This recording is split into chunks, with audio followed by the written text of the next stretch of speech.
नमस्कार, मी शीतल. सगळ्यांचे खूप खूप स्वागत. आज मी तुम्हाला दिवसभराच्या उपवासासाठी मस्त असा चटपटीत नाश्ता दाखवत आहे.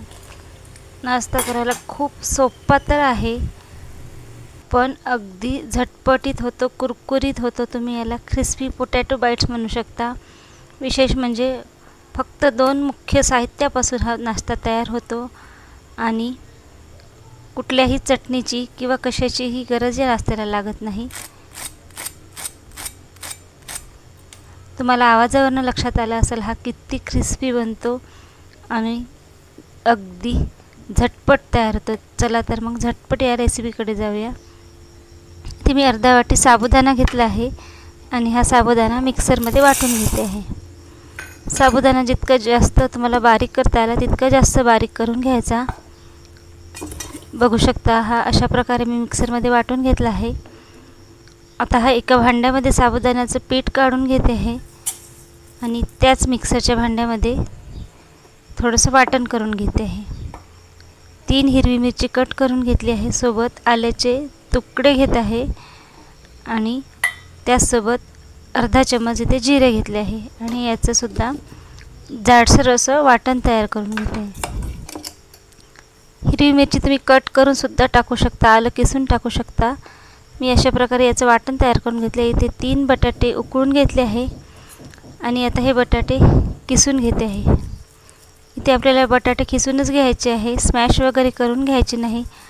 बटाटे किसून घेतल्यामुळे आपण जो नाश्ता तयार करणार आहोत तो करायला अगदी सोपा होईल, म्हणून बटाटे शक्यतोवर किसूनच घ्यायचे, स्मॅश वगैरे करून घ्यायचे नाही. आता मी 3ही बटाटे किसून घेत आहे.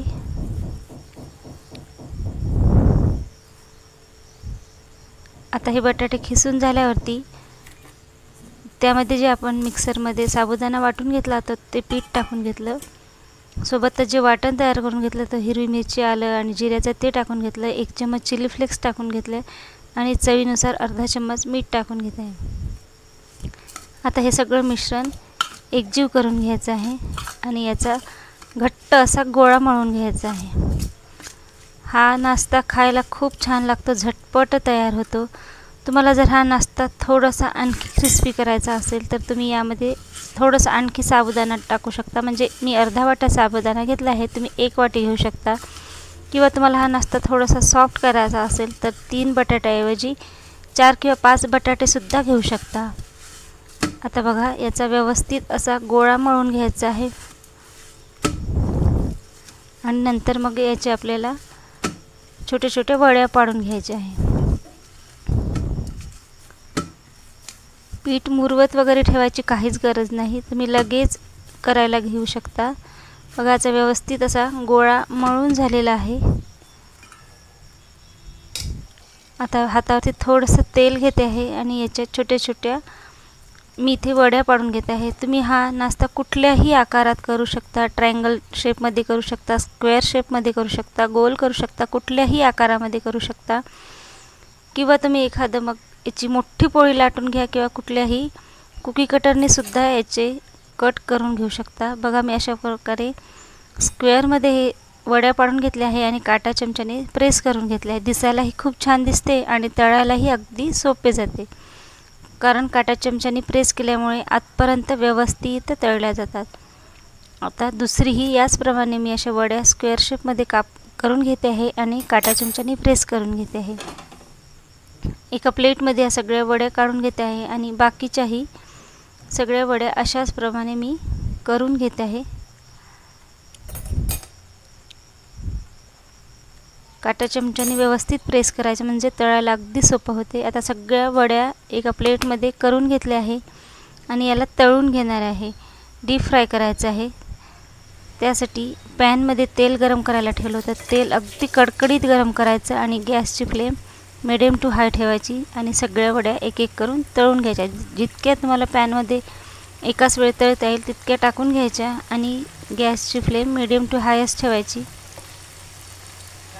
सुरुवातीलाच ह्या सगळ्या वड्या पलटवत अलटवत बसायचं नाही, कारण जर सुरुवातीलाच आपण या वड्या पलटवल्या तर मात्र त्या चिपकू शकतात. म्हणून पहिली साईड छान गोल्डन होऊ द्यायची आणि दुसरी साईड नंतरच पलटवून घ्यायची. तेल व्यवस्थित गरम झालं तर ह्या वड्या अगदी व्यवस्थित कुरकुरीत होतात. गॅस मात्र मिडियम टू हाय ठेवायचा. आता पहिली साईड छान गोल्डन झाली आहे. दुसरी साईड मी पलटवून घेते आहे आणि दुसरी साईडसुद्धा अगदी गोल्डन होईपर्यंत तळून घेते आहे. 1-2 मिनटात फक्त ह्या व्यवस्थित गोल्डन तळून होतात. बघू शकता इतक्या प्रकारे अशा प्रकारे हे गोल्डन तळून झाले आहे. आता हे काढून घेते आहे आणि ज्या दुसऱ्या आपण वड्या तयार करून घेतल्या होत्या त्यासुद्धा याचप्रमाणे तळून घ्यायच्या आहे. एक एक करत त्या दुसऱ्यासुद्धा वड्या मी टाकून घेते आहे आणि पहिल्याचप्रमाणे ह्यासुद्धा वड्या व्यवस्थित गोल्डन तळून घेणार आहे.